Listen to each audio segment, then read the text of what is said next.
اسی طرح سے اصطلاح کے اندر ربا کسے کہتے ہیں؟ اصطلاح کے اندر مختلف لوگوں نے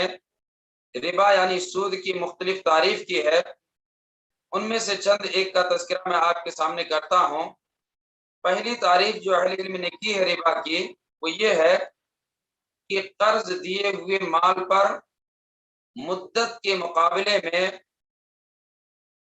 شرط اور تعین کے ساتھ اضافی رقم وصول کرنا، یہ سود کہلاتا ہے. تھوڑی سی وضاحت میں کرتے چلوں. مثال کے طور پہ ہم نے کسی کو 10,000 روپیہ قرض دیا. قرض دینے کے ساتھ ہم یہ اس سے شرط رکھتے ہیں کہ 3 مہینہ یا 4 مہینے میں اس رقم کو آپ کو واپس کرنا ہے. اگر آپ اس رقم کو 3 مہینے یا 4 مہینے میں واپس نہیں کریں گے تو ماہانہ اعتبار سے کتنی رقم بطور سود آپ کو ادا کرنا ہوگا جب تک آپ ہماری رقم واپس نہیں کر سکیں گے. تو یہ سود ہے. اور اسی طرح سے دیگر کتابوں کے اندر سود کی تعریف ہمیں ملتی ہے. اہل علم نے لکھا ہے کہ ربا جو سود کے معنی میں عربی زبان کے اندر استعمال کیا جاتا ہے، ربا کی 2 قسمیں ہیں. ربا کی ایک قسم یہ ہے کہ ہر وہ قرض جسے واپسی کے موقع پہ زائد لیا جائے یا اسی طرح سے اس قرض کے پیچھے کوئی منفعت اور فائدہ حاصل کیا جائے تو یہ حرام ہے. حرام ربا ہے جسے اصطلاح کے اندر عرف عام کے اندر سود سے تعبیر کیا جاتا ہے. مثال کے طور پہ ہم نے کسی کو 10,000 روپیہ بطور قرض دیا اور جب ہم واپس لے رہے ہیں تو 12,000 لے رہے ہیں. یہ جو 2,000 زائد رقم ہم لے رہے ہیں یہ سود ہے. یا اسی طرح سے ہم نے کسی کو قرض دیا اور قرض دینے کے بعد اس سے کوئی فائدہ اٹھا رہے ہیں. مثلا ہم نے کسی کو قرض دیا، اب چونکہ قرض ہم نے دیا ہے اس قرض دینے کی بنیاد پہ ہمیں کوئی ضرورت پڑتی ہے تو اس آدمی کو ہم استعمال کرتے ہیں اور اس آدمی سے کام لیتے ہیں محض اس بنیاد پہ ہم نے اسے قرض دیا ہے. تو یہ جو فائدہ ہم اٹھا رہے ہیں اس سے کام لے کر کے یہ اس قرض کی بنیاد پہ ہوتا ہے، اس لیے یہ حرام ربا کے اندر شامل ہے. تو ربا کی 2 قسموں میں سے یا 2 شکلوں میں سے ایک شکل حرام شکل ہے، یعنی جو رقم ہم بطور قرض دے رہے ہیں واپسی کے موقع پہ زائد رقم وصول کرنا یا قرض دینے کے بعد اس قرض کے تحت کوئی فائدہ حاصل کرنا، یہ حرام شکل ہے جسے اردو زبان کے اندر سود سے تعبیر کیا جاتا ہے. ربا کی ایک دوسری شکل ہے جو جائز ہے. وہ شکل یہ ہے کہ ہم نے کسی کو کچھ رقم دیا لیکن ہم نے نہ تو اس سے شرط رکھی نہ تو ہم نے اس سے کوئی مدت کی تعین کی. جب وہ آدمی واپس کر رہا ہے تو واپسی کے موقع پہ بطور ہدیہ بطور تحفہ کچھ زائد رقم اگر ہمیں دے رہا ہے تو یہ سود کے زمرے میں نہیں آتا اور یہ چیز حلال ہے. یہ بنیادی فرق ہمیں اور آپ کو حلال اور حرام ربا کے اندر رکھنا چاہیے. یہ مختصر طور پہ ربا کی تعریف یا سود کی تعریف میں نے آپ کے سامنے کی، جس کا مستفاد اور ماحصل یہ ہے کہ ہم کچھ بھی اگر کسی کو بطور قرض دیتے ہیں اور اس قرض کے پیچھے کوئی فائدہ حاصل کرتے ہیں یا اس قرض کی واپسی کے موقع پہ زائد رقم وصول کرتے ہیں تو یہ عام الفاظ میں یا عمومی اصطلاح میں سود کہلاتا ہے اور یہی سود کا ڈیفینیشن اور سود کی یہی تعریف ہے. اتنی بات واضح ہونے کے بعد دوسرے نقطے پہ ہم غور کرتے ہیں کہ مذہب اسلام کے اندر سود کی حرمت اور سود سے متعلق کس قدر مذمت بیان کی گئی ہے. تو آئیے ہم کچھ دلائل کی طرف چلتے ہیں. ابھی قرآن مجید کی تلاوت پاک کے ذریعے سے ہمارا یہ بزم کا آغاز ہوا، ہماری اس محفل کا آغاز ہوا. اس کے اندر جن آیات کی تلاوت کی گئی ان میں سے ایک بنیادی طور پہ جو پہلی آیت پڑھی گئی اس کا ایک نقطہ میں آپ کے سامنے رکھنا چاہوں گا، جس کے اندر اللہ تبارک و تعالیٰ نے سود کی حرمت اور سود کی مذمت کو واضح انداز سے بیان کیا۔ چنانچہ سورہ بقرہ کی آیت مبارکہ ہے، آیت مبارکہ کا ایک ٹکڑا ہے، اللہ رب العالمین نے ارشاد فرمایا کہ یمحق اللہ الربا ویربی الصدقات، کہ اللہ رب العالمین سود کو مٹاتا ہے، اللہ تعالیٰ سود کو مٹاتا ہے اور صدقات کی تربیت کرتا ہے، صدقات کو بڑھاتا ہے۔ تو اس آیت کے ذریعے سے ہمیں یہ بات معلوم ہوتی ہے کہ سودی معاملات کی بنیاد پہ جو بھی ہم رقم حاصل کرتے ہیں، جو بھی فائدہ حاصل کرتے ہیں، اللہ تعالیٰ اسے مٹاتا ہے۔ مٹانے کی شکل کیا ہوتی ہے؟ مٹانے کی ایک شکل تو دنیاوی اعتبار سے ہم محسوس کر سکتے ہیں کہ جو آدمی سودی کاروبار کر کے مال کماتا ہے، اس کی مثال ایسے ہی ہے جیسے کسی آدمی کے بدن کے اندر ورم آ جائے۔ کسی آدمی کا بدن سوج جاتا ہے، ورم آ جاتا ہے، تو اسے طاقتور انسان نہیں کہیں گے، بظاہر وہ موٹا دکھتا ہے، لیکن اس کے اندر توانائی اور طاقت اس کے مطابق کے اعتبار سے نہیں رہتی ہے۔ تو یہی مثال سود کی ہے۔ اور آپ اگر دنیوی اعتبار سے لوگوں کو دیکھیں گے تو سب سے زیادہ ایک زمانے سے سودی کاروبار کرنے والے یہود ہیں، جن کا تذکرہ قرآن مجید کے اندر سود کے حوالے سے ہمیں ملتا ہے۔ آج آپ اگر دیکھیں گے تو ایک رپورٹ کے مطابق یہودی لوگ جو سودی کاروبار کر کے دنیا کی دولت کماتے ہیں، ایک رپورٹ کے مطابق آج بھی یہودیوں میں 75% افراد ایسے ہیں جو نیند کی گولی کھانے پہ مجبور ہیں۔ ان کے پاس دولت ہے، لیکن چونکہ حلال ذریعے سے دولت نہیں آئی ہے، سودی کاروبار کر کے انہوں نے دولت کمائی ہے، اس بنیاد پہ انہیں سکون میسر نہیں ہے۔ سکون کے اسباب تو انہوں نے اکٹھا کر لیے، لیکن جو فطری سکون انسان کو میسر ہوتا ہے، اس سکون سے وہ لوگ محروم ہیں۔ اس بنیاد پہ 75% ایسے افراد ہیں جو نیند کی گولی کھانے پہ مجبور ہوتے ہیں۔ اسی طرح سے سود کو مٹانے کی ایک شکل یہ ہوتی ہے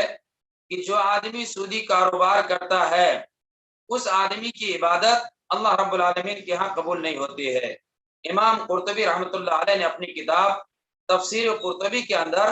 حضرت عبداللہ ابن عباس رضی اللہ تعالیٰ عنہ جو ترجمان القرآن ہیں، ان کی تفسیر نقل کی ہے یمحقو کے تعلق سے کہ حضرت عبداللہ ابن عباس رضی اللہ تعالیٰ عنہ کہتے ہیں کہ سود کو مٹانے کا مطلب یہ ہے کہ ایسا آدمی جو سود سے دولت کماتا ہے، اللہ رب العالمین اس کے حج کو قبول نہیں کرتا، اس کے صدقات کو قبول نہیں کرتا، اور اس کی عبادتوں کو اللہ رب العالمین قبول نہیں کرتا۔ تو اس اعتبار سے اگر آپ دیکھیں تو دنیا کے اندر بھی سودی کاروبار کرنے والوں کو اللہ تعالیٰ مٹاتا ہے، یعنی سکون سے وہ محروم ہو جاتے ہیں، ان کی دولت بے برکتی کا شکار ہو جاتی ہے، ان کی عبادتیں اللہ رب العالمین کے ہاں قبول نہیں کی جاتی ہیں۔ اور سودی کاروبار جو لوگ کرتے ہیں، سود سے لین دین کرتے ہیں، وہ لوگ قیامت کے دن جب اٹھیں گے تو اللہ تبارک و تعالیٰ نے فرمایا کہ جیسے شیطان کسی کے اوپر حملہ کر دیتا ہے اور آدمی حواس باختہ ہو جاتا ہے، اسے اپنے آپ کی فکر نہیں رہتی ہے، یہی کیفیت ان لوگوں کی ہوگی جو لوگ سودی کاروبار کرتے تھے۔ اس کے مقابلے میں جو لوگ صدقات دیتے ہیں اللہ رب العالمین کے راستے میں، تو اللہ تبارک و تعالیٰ صدقات کو بڑھاتا ہے۔ صحیح مسلم کی مشہور حدیث ہے کہ اللہ کے نبی علیہ الصلوۃ والسلام نے ارشاد فرمایا کہ ایک آدمی جب صدقہ کرتا ہے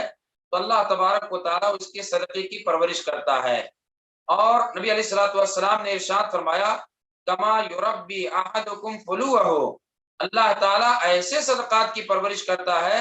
جیسے تم میں سے کوئی آدمی اپنے بچڑے کی پرورش کرتا ہے۔ بچڑا ماں کے پیٹ سے جب پیدا ہوتا ہے تو چھوٹا رہتا ہے، آدمی اس کی پرورش کرتا ہے اور ایک دن وہ بڑا ہو جاتا ہے۔ تو ایسے اللہ تعالیٰ ہمارے صدقات کی پرورش کرتا ہے۔ پیارے نبی صلی اللہ علیہ وسلم نے فرمایا کہ حتی تکون مثل الجبل، وہ ہمارا معمولی صدقہ اور اس کے ثواب کو اللہ تعالیٰ اتنا بڑھاتا ہے کہ وہ پہاڑ کے برابر ثواب ہو جاتا ہے۔ یہ اللہ رب العالمین نے اس آیت کے اندر بیان کر کے بتانا چاہا کہ ایک طرف صدقات کی اہمیت ہے تو دوسری طرف سود کی مذمت اللہ رب العالمین نے اس آیت کے ذریعے سے بیان فرمائی۔ اس کے بعد اگر آپ آگے بڑھیں گے تو آپ کو بے شمار دلائل میں سے مشہور ترین دلیل سود کی مذمت کے حوالے سے ملے گی۔ حضرت جابر رضی اللہ تعالیٰ عنہ حدیث کے راوی ہیں، صحیح مسلم کی حدیث ہے، پیارے نبی صلی اللہ علیہ وسلم نے سود سے ریلیٹڈ اور سود سے جو لوگ بھی منسلک رہتے ہیں ان تمام لوگوں کے اوپر پیارے نبی صلی اللہ علیہ وسلم نے لعنت فرمائی۔ حضرت جابر رضی اللہ تعالیٰ عنہ کہتے ہیں کہ لعن رسول اللہ صلی اللہ علیہ وسلم آکل الربا، کہ اللہ کے رسول صلی اللہ علیہ وسلم نے لعنت فرمائی اس آدمی کے اوپر جو سود کھاتا ہے، وَمُوكِلَهُ جو سود کھلاتا ہے، وَكَاتِبَهُ جو سودی معاملات کی لکھا پڑھی کرتا ہے، وَشَاهِدَيْهِ اور سود کے لین دین پہ جو گواہ ٹھہرتے ہیں ان کے اوپر بھی پیارے نبی صلی اللہ علیہ وسلم نے لعنت فرمائی۔ اور آپ صلی اللہ علیہ وسلم نے فرمایا کلہم سوا،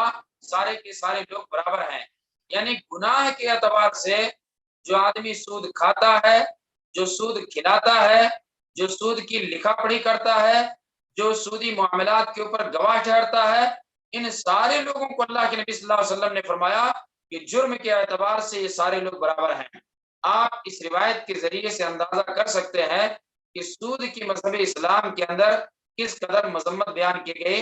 اور لعنت کا لفظ جب استعمال کیا جاتا ہے تو اللہ ابن تیمیہ رحمۃ اللہ علیہ فرماتے ہیں کہ لعنت کا مطلب ہوتا ہے البعد عن الرحمہ، کہ اللہ تبارک و تعالیٰ کی رحمت سے ایسا انسان دور ہو جاتا ہے جس آدمی کے اوپر شریعت کی طرف سے لعنت کے الفاظ استعمال کیے جاتے ہیں۔ تو اس روایت سے بھی پتہ چلتا ہے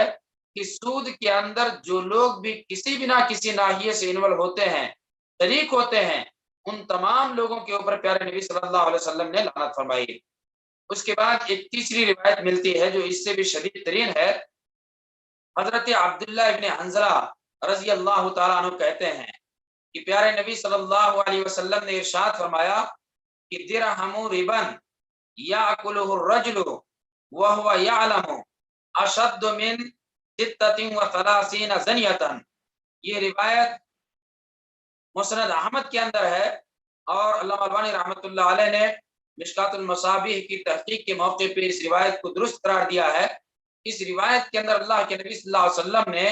سودی معاملات کی بڑے شدید انداز میں مذمت بیان کی۔ رسول اللہ صلی اللہ علیہ وسلم نے ارشاد فرمایا، حضرت عبداللہ ابن حنظلہ رضی اللہ تعالیٰ عنہ کہتے ہیں کہ اللہ کے نبی صلی اللہ علیہ وسلم نے فرمایا کہ سود کا ایک درہم یا سود کا 1 روپیہ آدمی کھاتا ہے جان بوجھ کر کے، یعنی آدمی جانتا ہے کہ یہ سودی پیسہ ہے اور سودی پیسے کو جانتے بوجھتے وہ 1 روپیہ 1 درہم اگر کھاتا ہے تو اللہ کے نبی صلی اللہ علیہ وسلم فرماتے ہیں کہ اشد من 36 زنیہ، 36 مرتبہ زنا کرنے سے یہ زیادہ شدید ہے، زیادہ بدتر ہے۔ آپ تصور کریں کہ کس قدر اللہ کے نبی صلی اللہ علیہ وسلم نے شدت کے ساتھ الفاظ استعمال کیے، جبکہ ہم اور آپ یہ بات جانتے ہیں کہ زناکاری مذہب اسلام کے اندر اتنا بڑا جرم ہے کہ شریعت کی تعلیمات کی روشنی میں اگر کوئی غیر شادی شدہ آدمی زنا کرتا ہے تو اس کے لیے 100 کوڑے اور 1 سال کے لیے شہر بدر کا حکم ہے، اور اگر کوئی شادی شدہ یہ کام کرتا ہے تو شریعت کا یہ حکم ہے کہ اسے رجم کر دیا جائے گا، پتھر سے مار مار کر کے اسے ختم کر دیا جائے گا۔ یہ شریعت کے شدید ترین احکامات ہیں زانی سے متعلق، لیکن اللہ کے نبی صلی اللہ علیہ وسلم نے اس حدیث کے اندر 36 مرتبہ زنا سے شدید قرار دیا ہے۔ 1 روپیہ یا 1 درہم اگر کوئی آدمی سود کا جان بوجھ کر کے استعمال کرتا ہے تو اس حدیث کو جن علماء نے صحیح قرار دیا ہے ان علماء کی روشنی میں یا اس حدیث کی صحت کو اگر تسلیم کیا جائے تو اس حدیث کی روشنی میں سود کی مذمت بڑے سخت انداز سے واضح ہوتی ہے۔ اس کے بعد ایک مزید روایت ہمیں ملتی ہے مستدرک حاکم کے اندر، جس کو پڑھنے کے بعد ہمیں یہ پتہ چلتا ہے کہ جو سماج، جو معاشرہ، جو افراد سودی معاملات کے اندر ملوث ہوتے ہیں اللہ رب العالمین کے عذاب کو وہ لوگ اپنے اوپر حلال کر لیتے ہیں۔ یعنی اللہ رب العالمین کا عذاب ایسی قوم کے اوپر آ سکتا ہے پیارے نبی صلی اللہ علیہ وسلم نے فرمایا،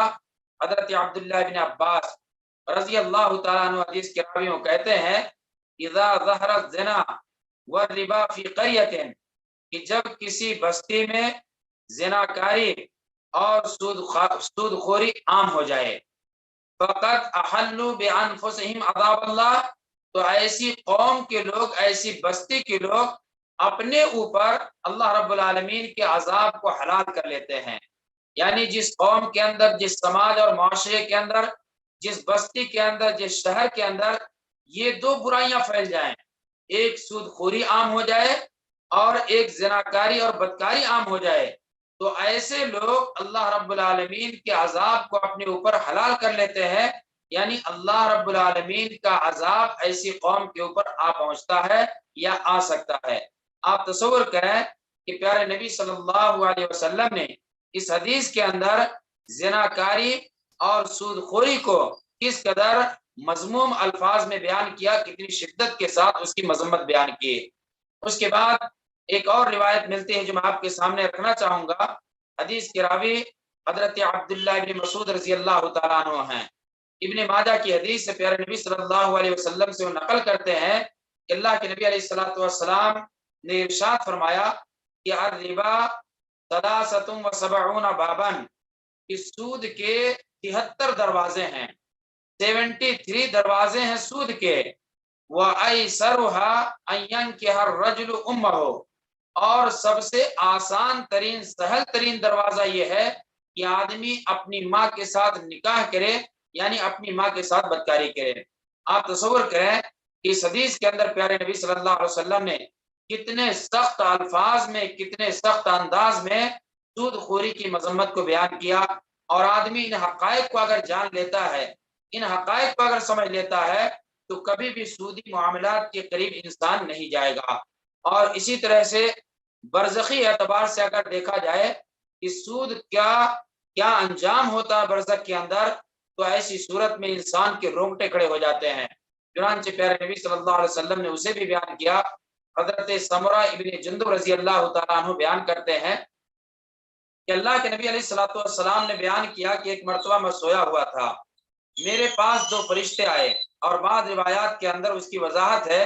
کہ جبرائیل اور میکائیل، یہ دو فرشتے پیارے نبی صلی اللہ علیہ وسلم کے پاس آئے۔ نبی صلی اللہ علیہ وسلم کہتے ہیں کہ مجھے اونچائی پہ میدان کی طرف لے جایا گیا،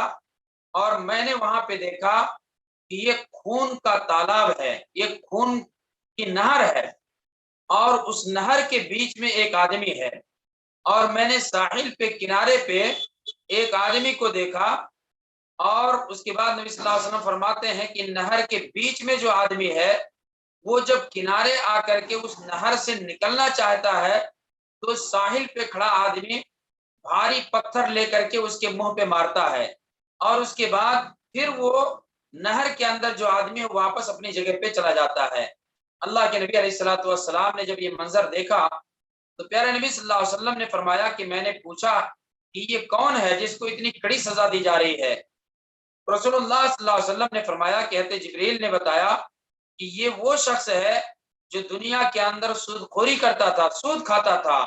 اور قیامت تک اس کو اسی طرح سے سزا کے اندر مبتلا رکھا جائے گا۔ یہ برزخی انجام ہے اس آدمی کا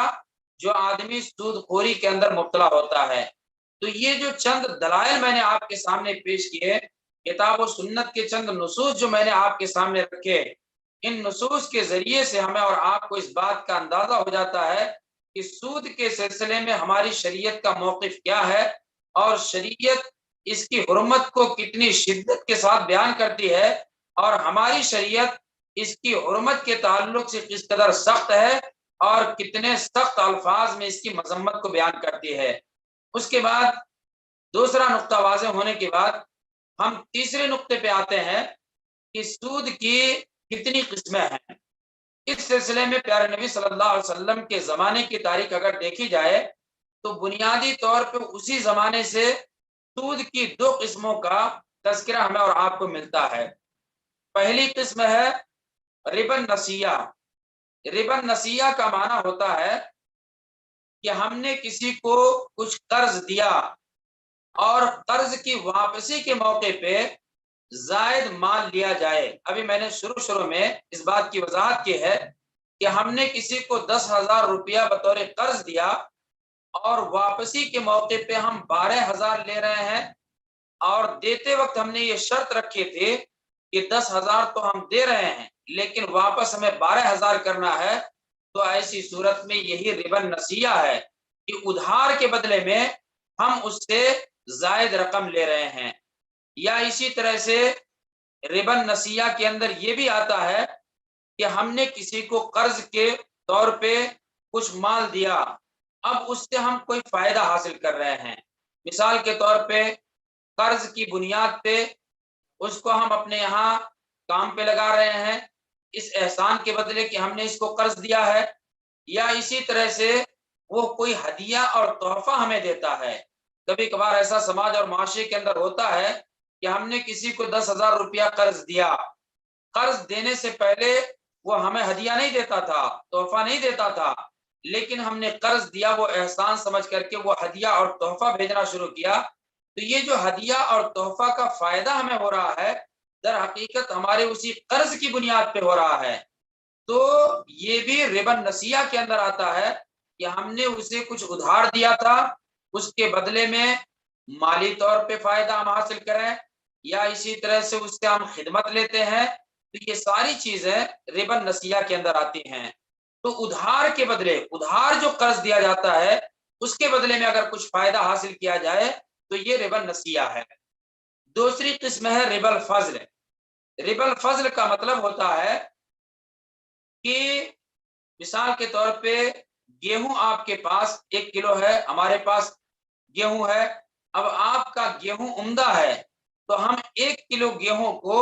2 کلو کے بدلے ہم ایکسچینج کر رہے ہیں، تبادلہ کر رہے ہیں، خرید رہے ہیں، تو یہ ربا الفضل ہے، یعنی زائد دے کر کے ایکسچینج کیا جائے۔ اللہ کے نبی علیہ الصلوۃ والسلام نے 6 چیزوں کا تذکرہ کیا ہے کہ 6 چیزیں ایسی ہیں کہ اگر ان کا تبادلہ کیا جاتا اسی جنس سے تو ایسی صورت میں برابر ہونا چاہیے۔ وہ 6 چیزیں کیا ہیں؟ نمبر 1 سونا ہے، نمبر 2 چاندی ہے، نمبر 3 گیہوں ہے، نمبر 4 جو ہے، نمبر 5 کھجور ہے، نمبر 6 نمک ہے۔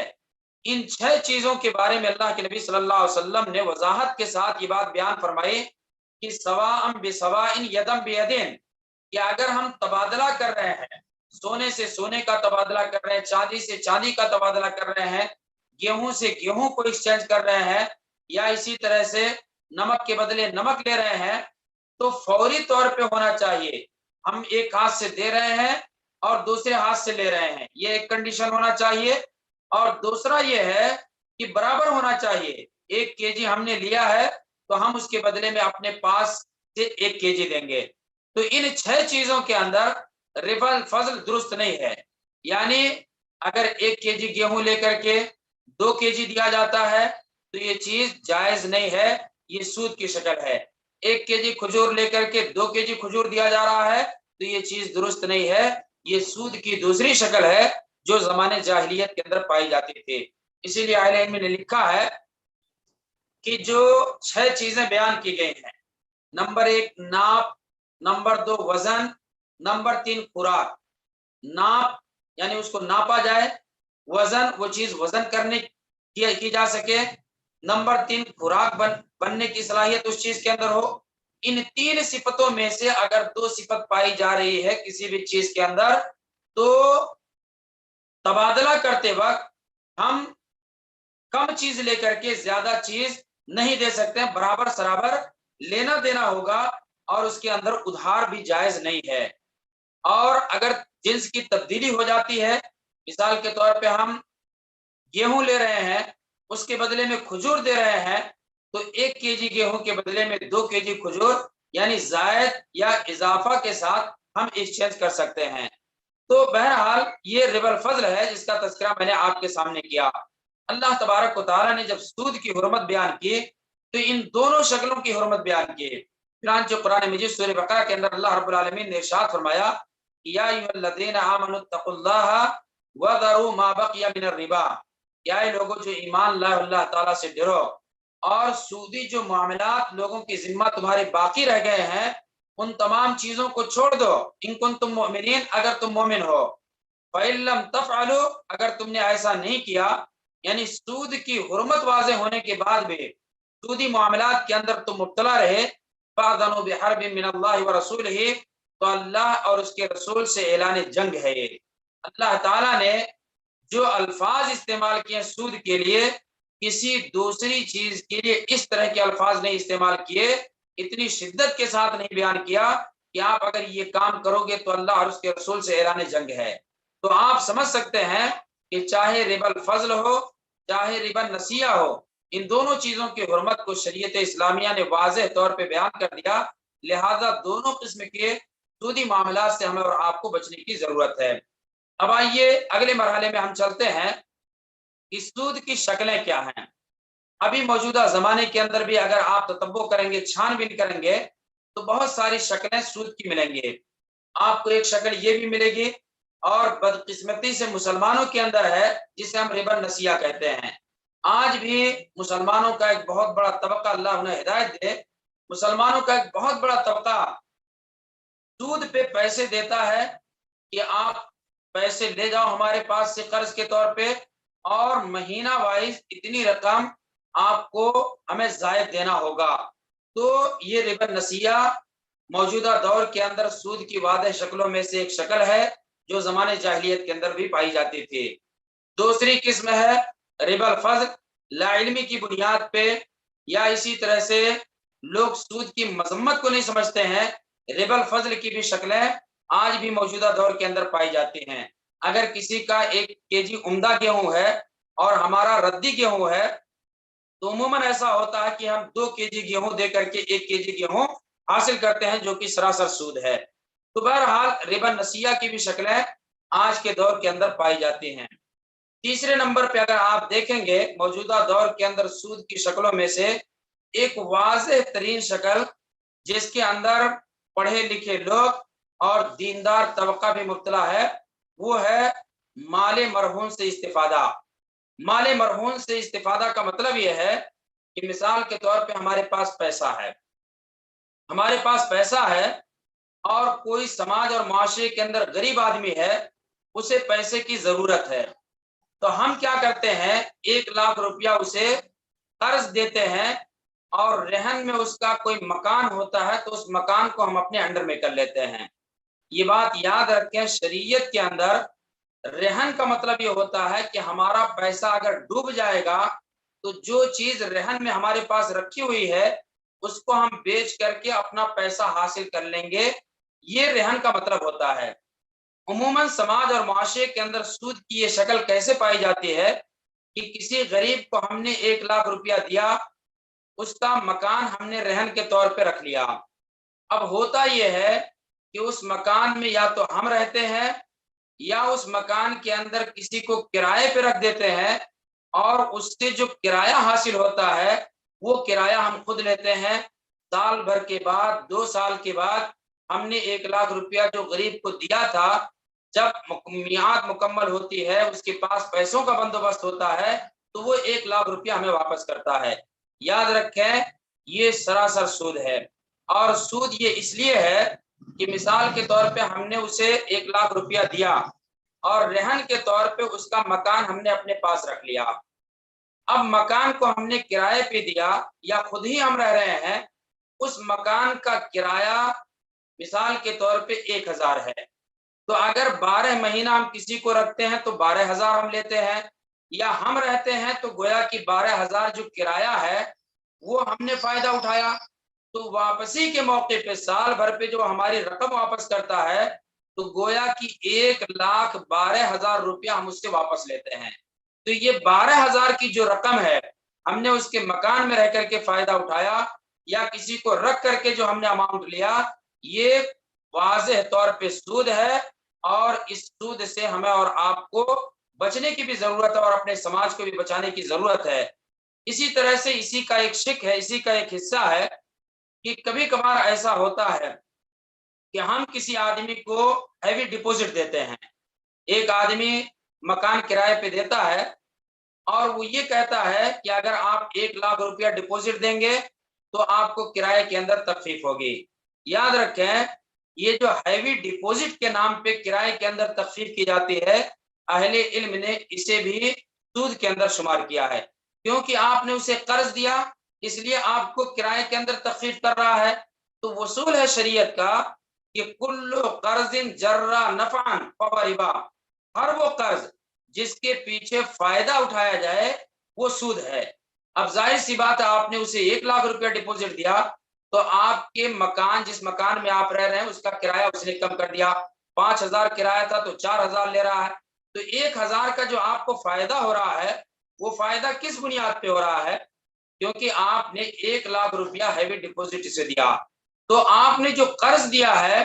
اس قرض کی بنیاد پہ آپ کو یہ رعایت مل رہی ہے، تخفیف مل رہی ہے، اس بنیاد پہ اہل علم نے اسے ربا کے اندر شمار کیا ہے، اسے سود کے اندر شمار کیا ہے۔ یہ عام طور پہ رہن سے متعلق کوتاہی دیکھی جاتی ہے، اور اسی سے ملتا جلتا ایک سود کا معاملہ یہ بھی ہے کہ بسا اوقات ایسا ہوتا ہے کہ ہم کسی غریب کو 1,00,000 روپیہ دیے اور اس کا مکان ہم نے رہن کے طور پہ رکھ لیا، تو اب ہم مکان کے اندر رہنا جب شروع کرتے ہیں تو کچھ لوگ اس کو جائز بنانے کے لیے اگر 5,000 کرایہ ہے تو وہ جو مکان کا مالک ہوتا ہے اسے کرایہ ہم دیتے ہیں، لیکن 1,000 کرایہ 500 کرایہ 5,000 کی جگہ پہ کم جو کرایہ متعین کیا جاتا ہے وہ کس بنیاد پہ کم کرایہ متعین کیا جاتا ہے؟ اس مکان کا عام کرایہ 5,000 ہے، لیکن چونکہ ہم نے اسے 1,00,000 دیا ہے اور اس کا مکان ہم نے رہن کے طور پہ رکھا ہے، اب رہن پہ مال رکھا ہوا آپ استعمال نہیں کر سکتے ہیں، شریعت کا موقف ہے، تو اس کو لوگ 500 1000 200 دے کر کے اس کو جائز بنانے کی کوشش کرتے ہیں۔ یہاں بھی یاد رکھیں وہی شکل ہے کہ کل قرض جرا نفعا فهو ربا، کہ ہر وہ قرض جس کے پیچھے فائدہ اٹھایا جائے وہ فائدہ اٹھانا آپ کا سود میں شامل ہوگا۔ 5,000 کرائے کا اگر آپ مکان رہن کے طور پہ رکھ رہے ہیں تو اس کا 200 500 کرایہ جو آپ دے رہے ہیں اور 5,000 کے اندر جو بھی کمی واقع ہو رہی ہے تو ایسی صورت میں اس سود کے اندر شامل ہے، لہذا اس سلسلے میں ہم اور آپ کو محتاط رویہ اختیار کرنے کی ضرورت ہے۔ اس کے بعد آگے جب آپ بڑھتے ہیں سماج اور معاشرے کے اندر رائج شکلوں میں سے ایک بنیادی شکل ہے لائف انشورنس۔ لائف انشورنس آپ دیکھیں گے بہت سارے لوگ ایسے ہیں جو یہ سوچتے ہیں کہ ہم بیمار ہوں گے، کوئی بڑی بیماری لاحق ہو جائے گی تو ہم انشورنس جب کرائے رہیں گے تو ایسی ہیلتھ انشورنس ہے یا لائف انشورنس ہے جو بھی ہے، انشورنس کے نام پہ جتنی بھی شکلیں ہیں ان تمام کے اندر ربا شامل ہے، کیونکہ ہم جو جمع کرتے ہیں رقم اگر ہم نے بیچ میں ڈسکنیکٹ کر دیا تو ہماری وہ رقم کاٹ لی جاتی ہے، ہمیں وہ رقم واپس نہیں ملتی ہے، اور اگر ہم اس سلسلے کو جاری رکھے 10,000 روپیہ ہم نے انشورنس کے نام پہ جمع کیا اور معاہدے کے مطابق جب ہمیں ضرورت پڑتی ہے تو ہمیں 2,00,000 5,00,000 روپیہ واپس ملتا ہے، تو یہ انشورنس کی جو کمپنیاں ہوتی ہیں سودی کمپنی ہوتی ہیں، ہم سے اور آپ سے انشورنس کے نام پہ پیسہ لے کر کے وہ سودی معاملات میں لگاتے ہیں اور اس کے بعد جب کسی کو ضرورت پڑتی ہے تو معاہدے کے مطابق دیتے ہیں۔ تو یاد رکھیں جو انشورنس کا معاملہ ہے، لائف انشورنس ہے یا ہیلتھ انشورنس ہے جو بھی ہے، تو جتنی ہم رقم دیے ہیں جمع کیے ہیں اتنی رقم تو ہم واپس لے سکتے ہیں، ہمارے مرنے کے بعد اگر وہ رقم مل رہی ہے تو جتنا ہم نے جمع کیا ہے اتنی رقم واپس لی جا سکتی ہے، اور جو زائد رقم ہوگی وہ زائد رقم سود کے اندر شمار کیا جائے گا اور سراسر وہ سود ہے۔ اور آج یہ بھی شکل ہمارے سماج اور معاشرے کے اندر کثرت سے موجود ہے، لوگ پڑھے لکھے لوگ دیندار طبقے کے لوگ بھی اس طرح کے سودی معاملات کے اندر مبتلا ہیں، ان سے بھی ہمیں اور آپ کو اپنے آپ کو اور اپنے سماج اور معاشرے کو بچانے کی ضرورت ہے۔ اس کے بعد آگے ہم بڑھتے ہیں تو بینک کا سودی معاملہ جو ہوتا ہے، بینک کے اندر بہت سے لوگ پیسہ اس لیے رکھتے ہیں تاکہ اس سے جو سود کی رقم حاصل ہوتی ہے اس سود کی رقم کو ہم حاصل کریں اور وہ فائدہ اور بینیفٹ حاصل کریں۔ یاد رکھیں بینک میں پیسہ رکھنا یہ ہماری ایک مجبوری ہے، کیونکہ عموماً بر صغیر کے اندر اور دنیا کے اندر اکثر جو بینکس ہیں یہ سودی کاروبار کرتے ہیں، سودی معاملات پہ مشتمل ہیں. ان کے اندر اکاؤنٹ رکھنا، کھاتا کھولنا، پیسہ جمع کرنا یہ ہماری مجبوری ہے. تو مجبوری کی بنیاد پہ اتنا ہی ہم اسے استعمال کریں گے. اس سے زائد جو لوگ سود حاصل کرنے کے لیے رقم جمع کرتے ہیں اور اسی طرح سے جو لوگ بینکوں سے ملنے والے سود کو استعمال کرتے ہیں، تو یاد رکھیں سود خوری کی شکلوں میں سے یہ ایک شکل ہے کہ بینک میں اس لیے پیسہ رکھا جاتا ہے کہ وہاں سے ہمیں سود ملے گا، یا بینک میں کسی بھی بنیاد پہ پیسہ حفاظت کے لیے یا کسی وجہ سے پیسہ رکھا جاتا ہے اور وہاں سے اگر اس کے اوپر سود لگ کر کے آتا ہے تو احتیاط کے بغیر اس کو استعمال کر لینا یہ بھی سود کھانا ہے اور صراحتاً سود استعمال کرنا ہے. اس شکل سے بھی ہمیں اور آپ کو بچنے کی ضرورت ہے. اسی طرح سے آپ دیکھیں گے پانچویں جو چیز میں نے ذکر کی ہے، اس طرح کی بہت ساری شکلیں ابھی جو میں نے ذکر کیا، مثال کے طور پہ رہن پہ رکھے ہوئے مال کو سے جو ہم فائدہ اٹھاتے ہیں، یا لائف انشورنس کے نام پہ بہت ساری چیزیں اپناتے ہیں، یا بینک کے جو سود ہوتے ہیں، اس طرح کی چھوٹی بڑی شکلیں،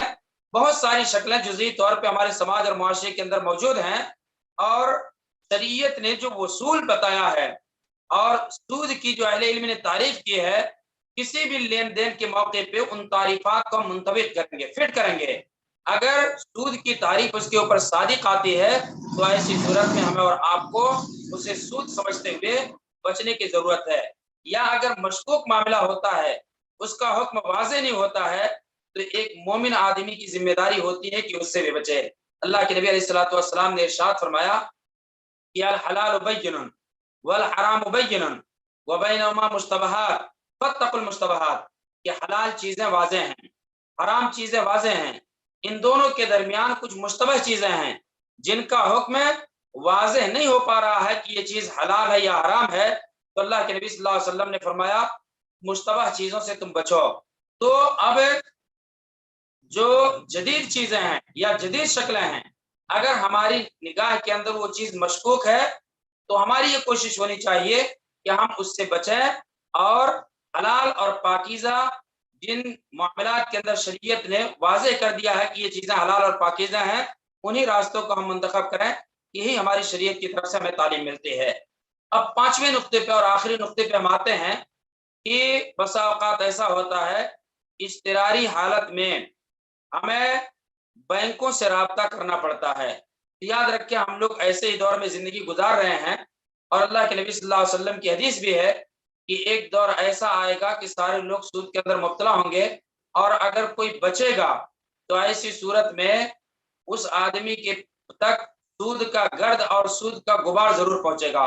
بہرحال اس حدیث کی تو میں نے تحقیق نہیں کی ہے کہ اس حدیث کا درجہ کیا ہے، لیکن میں نے جو مطالعہ کیا ہے، بڑے بڑے اہل علم نے اس حدیث کا تذکرہ کیا ہے. تو بہرحال ہم ایسے دور میں زندگی گزار رہے ہیں کہ قدم قدم پہ ہمیں سود کے اندر مبتلا کرنے کی کوشش کی جا رہی ہے. مثال کے طور پہ آپ گاڑی خرید رہے ہیں، گاڑی خریدنے کے بعد آپ کو اس کا انشورنس کرانا پڑتا ہے. اگر آپ انشورنس نہیں کراتے ہیں تو خاص طور سے بر صغیر کے اندر، ہندوستان کی بات میں کرتا ہوں جہاں میں رہتا ہوں، پر یہاں پہ ہندوستان کے اندر اگر آپ انشورنس نہیں کراتے ہیں تو ایسی صورت میں آپ کو جرمانہ پے کرنا پڑے گا اور آپ سے جرمانہ وصولا جائے گا. تو یہ انشورنس کرانا ہماری ایک مجبوری ہے، اضطراری حالت ہے. یا اسی طرح سے بینک کا استعمال کرنا، بہت سارے احباب باہر ممالک میں رہتے ہیں، وہ پیسے اپنے ملک کو بھیجتے ہیں، اگر بینک کے ذریعے سے نہیں بھیجتے ہیں، کوئی دوسرا راستہ اختیار کرتے ہیں تو اولا وہ ڈوبنے کا اندیشہ رہتا ہے، یا اسی طرح سے اگر وہ دوسرے راستے سے پیسہ بھیجتے ہیں اور آ کر کے یہاں پہ کوئی پراپرٹی خریدتے ہیں تو ایسی صورت میں انکم ٹیکس کے مسائل رہتے ہیں، گورنمنٹ کی نگاہ سخت رہتی ہے. تو ایسے کچھ حالات رہتے ہیں، ایسی کچھ مجبوریاں رہتی ہیں جن مجبوریوں کی بنیاد پہ ہمیں اور آپ کو وہاں پہ ہاتھ ڈالنا پڑتا ہے. تو اس سلسلے میں اہل علم کا موقف یہ ہے کہ فاتقوا اللہ ما استطعتم. آدمی جو کہ اضطراری حالت میں ہے، مجبوری کی حالت میں گھرا ہوا ہے، اس لیے اللہ تبارک و تعالیٰ سے جتنی طاقت ہے اتنا ڈرے. اتنا ڈرنے کا اللہ تعالیٰ نے حکم دیا ہے اور تکلیف مالا یطاق اسلام کے اندر جائز نہیں ہے۔ آدمی جس چیز کی طاقت نہیں رکھتا ہے شریعت اس کے اوپر وہ چیز مکلف نہیں کرتی ہے۔ تو ایسے اگر اضطراری حالات پیدا ہو جائیں کہ آپ کو جس ملک کے اندر رہنا ہے وہاں پہ آپ اس کو مجبور ہیں فالو کرنے پہ، تو ایسی صورت میں آپ اضطرار کے دائرے میں ہوں گے، اور قرآن کی یہی آیت فاتقوا اللہ ما استطعتم، جتنا تم اللہ تعالیٰ سے ڈر سکتے ہو تم اپنی طاقت پر اللہ تبارک و تعالیٰ سے ڈرو۔ تو اس لیے ہمیں اور آپ کو اگر مجبور ہو جاتے ہیں، اضطراری حالت ہو جاتی ہے، تو ایسی صورت میں ہم ضرورت بھر کا اضطرار کی حالت میں جو شریعت نے حرام چیزوں کو مباح کیا ہے اتنے مقدار میں ہم اس کو استعمال کریں گے۔ لیکن اس کا بہانہ بنا کر کے ہم بہت ساری حرام شکلوں کی طرف چلے جاتے ہیں۔ مثال کے طور پہ آپ دیکھیں گے ہندوستان کے اندر اور ہو سکتا ہے دیگر ممالک کے اندر بھی ہو، بینک جو ہوتے ہیں جو سودی معاملات کرتے ہیں یا اے ٹی ایم مشینیں جو بیٹھاتے ہیں، چونکہ ان کا معاملات سود کے اوپر ہوتا ہے، سود کے اوپر یہ ساری چیزیں ڈیپینڈ ہوتی ہیں۔ کتنے ایسے مسلمان آپ کو ملیں گے جو اپنی دکان کو کرائے پہ بینک کے لیے دیتے ہیں کیونکہ وہاں سے انہیں زیادہ کرایہ ملتا ہے، یا اپنی دکان کو اے ٹی ایم مشینوں کے لیے دیتے ہیں۔ یاد رکھیں جو بھی سودی کاروبار ہوتا ہے، جہاں پہ بھی سودی معاملات ہے، کسی بھی طور پہ ہم ان کو تعاون نہیں پہنچا سکتے۔ اللہ تعالیٰ کا فرمان ہے، سورہ مائدہ کی ابتدائی آیات ہیں کہ تعاونوا علی البر والتقوی ولا تعاونوا علی الاثم والعدوان، کہ گناہ اور سرکشی کے کام میں کسی کی آپ مدد نہیں کر سکتے ہیں۔ تو آج بھی آپ دیکھیں گے سود کی شکلوں میں سے ایک واضح شکل یہ ہے کہ بہت سارے لوگ اپنی دکان کو بینک کے لیے دیے ہوئے ہیں، وہ بینک جو اسلامی بینک نہیں ہے بلکہ سودی معاملات کے اوپر ان کا انحصار ہے۔ اے ٹی ایم مشینیں بینک کے ذریعے سے لگائی جاتی ہیں جو ایسے بینکوں کے تحت چلتے ہیں جن کا انحصار سودی معاملات پہ ہے، تو ایسے لوگوں کو کرائے پہ دے کر کے جو رقم حاصل کی جاتی ہے، یاد رکھیں وہ حرام ہے۔ نہ تو ہم سود کے اندر خود داخل ہو سکتے ہیں، نہ ہی سودی معاملات میں ہم کسی کی مدد کر سکتے ہیں۔ یہاں تک کہ علماء کے اگر آپ فتاوے دیکھیں گے تو اگر بینک کے اندر کسی بھی طور پہ کوئی آدمی نوکری کرنا چاہتا ہے تو ایسی صورت میں اہل علم نے اس کی گنجائش نہیں رکھی ہے۔ اللہ کی زمین کشادہ ہے، وہ آدمی کہیں پہ بھی روزی تلاش کر لے، لیکن جہاں پہ سودی معاملات ہوتے ہیں وہاں پہ انسان مدد نہیں کر سکتا ہے، وہاں پہ خدمت انجام نہیں دے سکتا ہے، ملازمت نہیں کر سکتا ہے، کسی بھی طور پہ اس کمپنی کو تعاون نہیں دے سکتا ہے۔ اور جہاں تک معاملہ ہے اشترار کا، تو اشترار کی حالت میں وہی حکم ہوگا جو حکم میں نے آپ کے سامنے بیان کیا۔ تو بہرحال یہ چند باتیں تھی جو میں نے آپ کے سامنے رکھی ہیں کہ سود کی تعریف یہ ہے کہ آدمی جو رقم بطور قرض دیتا ہے اس سے زائد وصول کرے یا اس کے پیچھے کوئی فائدہ حاصل کرے۔ سود کی مذمت سے متعلق کتاب و سنت کی مختلف دلائل اور نصوص آپ کے سامنے رکھے گئے، اور اسی طرح سے سود کی قسمیں جو اللہ کے نبی صلی اللہ علیہ وسلم کے زمانے میں دو بنیادی قسمیں تھیں، ربا الفضل اور ربا النسیہ، اور آج بھی وہ شکلیں موجود ہیں، ان کا تذکرہ کیا گیا۔ اور موجودہ دور کے اندر سود کی جو واضح شکلیں ہیں جو مسلمانوں کے اندر کثرت سے پائی جاتی ہیں ان کا تذکرہ آپ کے سامنے کیا گیا، جن میں سے پہلی چیز رہن پہ رکھے ہوئے گھروں کا معاملہ ہے۔ یہ چیز حرام ثابت ہوتا ہے۔ البتہ یہ چیز میں بتانا آپ کے سامنے نہیں بتا سکا کہ رہن کے طور پہ اگر ہم کوئی مال رکھتے ہیں تو صرف جانور ایسے ہیں کہ اگر ہم رہن کے طور پہ رکھتے ہیں تو اس سے فائدہ اٹھا سکتے ہیں۔ مثال کے طور پہ کسی کا اونٹ ہم نے رکھا، کسی کی بکری ہم نے رکھی، تو چونکہ روزانہ ہمیں ان کے غذا کا انتظام کرنا پڑتا ہے، اس لیے ہم ان کے لیے ان کے دودھ کا استعمال کر سکتے ہیں، ان سے سواری کر سکتے ہیں، اس کے دلائل ہمیں ملتے ہیں۔ بقیہ کسی بھی چیز کو اگر ہم رہن کے طور پہ رکھتے ہیں تو ہم اس کو استعمال کرنے کی مجاز نہیں ہوں گے۔ اور اسی طرح سے اخیر میں چلتے چلتے آپ کے سامنے اضطراری حالات جن میں ہم لوگ گرے ہوئے ہیں، ان اضطراری حالات کے تعلق سے اہل علم کا موقف کیا ہے اس کو میں نے آپ کے سامنے رکھا۔ یہ چند باتیں تھیں جو سود سے متعلق اور اپنے عنوان کے تناظر میں نے آپ کے سامنے رکھنے کی کوشش کی ہے۔ اللہ رب العزت سے دعا کہ اللہ تعالیٰ سود کی جتنی بھی چھوٹی بڑی شکلیں ہیں، اللہ تعالیٰ ان تمام شکلوں سے ہم تمام مسلمانوں کی حفاظت فرمائے، اور تمام مسلمانوں کو سود کی مذمت اور شریعت اسلامیہ نے سود کی مذمت کے لیے جو شدت اختیار کی ہے اس کو سمجھنے کی توفیق عطا فرمائے، تاکہ ہم سود سے اجتناب اور پرہیز کر سکیں اور ہم پاکیزہ روزی استعمال کر سکیں، پاکیزہ روزی کے لیے تگ و دو کر سکیں، کیونکہ پاکیزہ روزی ہمارے لیے عبادات کی قبولیت کا ذریعہ ہے، دنیا کے اندر سلامتی کا ذریعہ ہے، مرنے کے بعد ہماری اخروی کامیابی اور نجات کا امکان ہے۔ اس کے مقابلے میں حرام چیز جو ہم استعمال کرتے ہیں یا حرام ذریعے سے حاصل کرتے ہیں وہ ہمارے لیے وبال جان ہے۔ مشہور حدیث عبداللہ بن مسعود رضی اللہ تعالیٰ عنہ کی، اللہ کے نبی علیہ الصلوۃ والسلام نے فرمایا کہ بنو آدم کے قدم اپنی جگہ سے جنبش نہیں کر سکتے ہیں قیامت کے دن اللہ کے سامنے، جب تک کہ اللہ تعالیٰ 5 چیزوں سے متعلق اس سے سوال نہ کر لے۔ ان میں سے 2 سوال مال سے متعلق ہوگا، ان مالہ من این اکتسبہ، مال کے متعلق اللہ پوچھے گا کہاں سے کمایا، وفیما انفقہ، دوسرا سوال ہوگا اس نے کہاں پہ خرچ کیا۔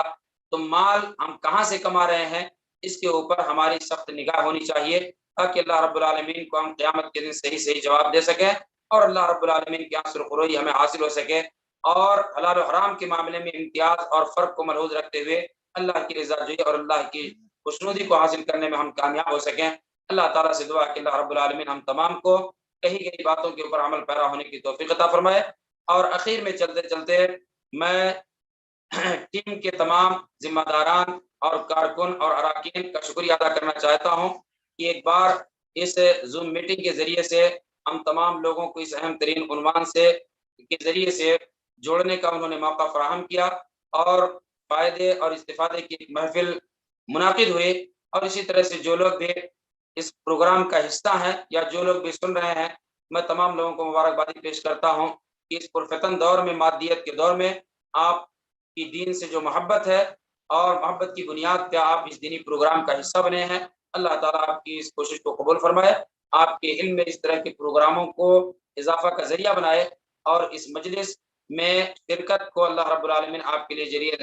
نجات بنائے۔ اللہ تعالیٰ ہم تمام کو اپنے دین کا خادم بنائے، جب تک زندہ رکھے، دین اسلام کے اوپر قائم دائم رکھے، اور جو ہمارا خاتمہ ایمان بالخیر پہ ہو۔ آمین۔ وآخر دعوانا الحمدللہ رب العالمین۔